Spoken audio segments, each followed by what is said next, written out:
जिस हिसाब से देश में जितनी भी चीज़ें चल रही हैं, जितने भी तरह के आतंकवादी पकड़े जा रहे हैं, किसी जगह पे एसआईआर का विरोध हो रहा है, किसी जगह पे एसआईआर के फ़ेवर में राहुल गांधी जी हर जगह ब्लेम लगाते रहते हैं गवर्नमेंट पे।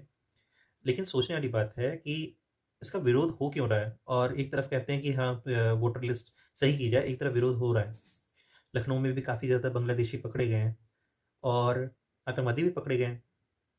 कहीं न कहीं हम पे विश्वास मानिए हमारे संविधान में बहुत बड़ा लूप होल है और आर्टिकल्स में इतना लूप होल है कि जिसकी वज़ह से गुनहगारों को सज़ा मिल ही नहीं पाती है। गुनहगार सिर्फ़ सस्पेंड होते हैं, अगर कोई गवर्नमेंट एम्प्लॉयी तो सिर्फ़ सस्पेंड होता है, लेकिन उसे कभी सज़ा नहीं मिलती। सस्पेंड बहाल हो जाती है, सॉरी बहाल नहीं, बहाल हो जाती है और वो फिर से नौकरी पे आ जाते हैं। गवर्नमेंट को पैसा खिलाते हैं, गवर्नमेंट भी खुश, वो एम्प्लॉयी भी खुश, सब जगह। अब ठगा कौन गया?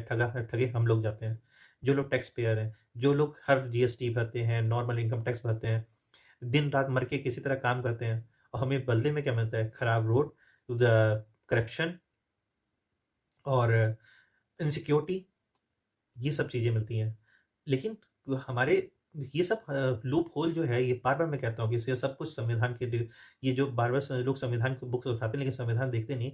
जितना मैं संविधान को मैं पढ़ना चालू किया, मतलब इतना भी नहीं, मैं कोई वकील नहीं हूँ, मैं फार्मासिस्ट ही, लेकिन जितना मैं पढ़ने की कोशिश करूँ, हर एक आर्टिकल को जितनी अगर 5-6 बार पढ़ो, तो अलग-अलग चीज़ें मिलती हैं। तो मुझे लूप होल बहुत दिखते हैं कि हाँ, कहीं न कहीं ये प्रॉब्लम क्रिएट करते ही हैं, तो इसी वजह से लोग छूट भी जाते हैं। ये संविधान इतना ज़्यादा लचर है ना कि इसमें जो करप्टेड रहते हैं लोग, उन लोग को भी न्याय कैसा मिलता है? उन लोगों को न्याय नहीं मिलता, उन लोग को रिलैक्सेशन मिल जाता है। कुछ दिन पहले आसाराम बापू छूट के आए, उनको लोग श्रद्धा से पूज रहे थे। लालू जी चारा घोटाला से छूट के आए, उनको आज बड़े पार्टी के नेता हैं। अब सोचिए, इनडायरेक्टली लोग ये लोग काम कर रहे हैं। अगर इन लोगों को पूरी तरह से काम ही करने से नेग्लेक्ट किया, समाज समाज भी हमारा एक तरह से मूर्ख समाज है। हमारे समाज में करप्ट लोगों के लिए इतना ज़्यादा महिमा मर्डन होती है, इतना ज़्यादा उनके लिए उनकी चाटुकारिता है कि पूछो नहीं। यार, एक बात सोचो, ये संविधान ने कैसे-कैसे चीज़ें लिख के दे दी हमें और हम इसी संविधान के कहते हैं कि संविधान में चेंज करने की ज़रूरत है। बहुत कुछ चेंज करने की ज़रूरत है। सँभालने की ज़रूरत है और चीज़ें ये सब हम लोग के नेता, हम लोग के जो आईएएस, पीसीएस, यही लोग चेंज कर सकते हैं। हम आम आदमी नहीं चेंज कर सकते। आम आदमी के पास इतनी ताकत नहीं है। ये बड़े-बड़े नेता के पास है और ये जो सांसद हैं, विधायक, इन्हीं लोग के पास चेंज चेंज करने का ताकत है।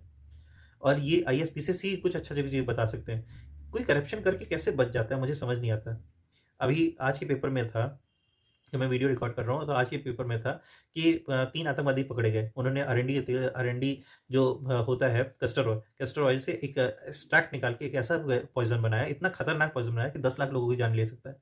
सोचो, ये देश के नागरिक थे ना, देश के, तो इनकी नागरिकता क्या नस खत्म होगी? इनको क्या फांसी होगी? ये सोचो, इतना बड़ा एक्सट्रैक्ट कर लिया, आप किसी पानी की टंकी में अगर 100 एमएल डाल देते हो तो 10,000 लोगों को, जितने लोगों को पानी पहुँच रहा था, सबको मारा जा सकता था। कितना खतरनाक इनका मंसूबा रहा होगा यार। ना इनकी कोई अभी कुर्की होगी, ना इनका घर बिकेगा, ना या इन लोग को देश निकाला होगा, कुछ नहीं होगा, ना इनको फांसी होगी, क्योंकि कुछ साल बाद इनको छूट जाएगा कि हमारे संविधान में लूप होल है। अब 4-5 वकील अभी आके खड़े हो जाएँगे, वकील साहब लोग अपनी तरफ से सही करते हैं, लेकिन सोचो कि कितना ज़्यादा लूप होल है, कुछ ना कुछ नहीं चेंज करने की ज़रूरत है।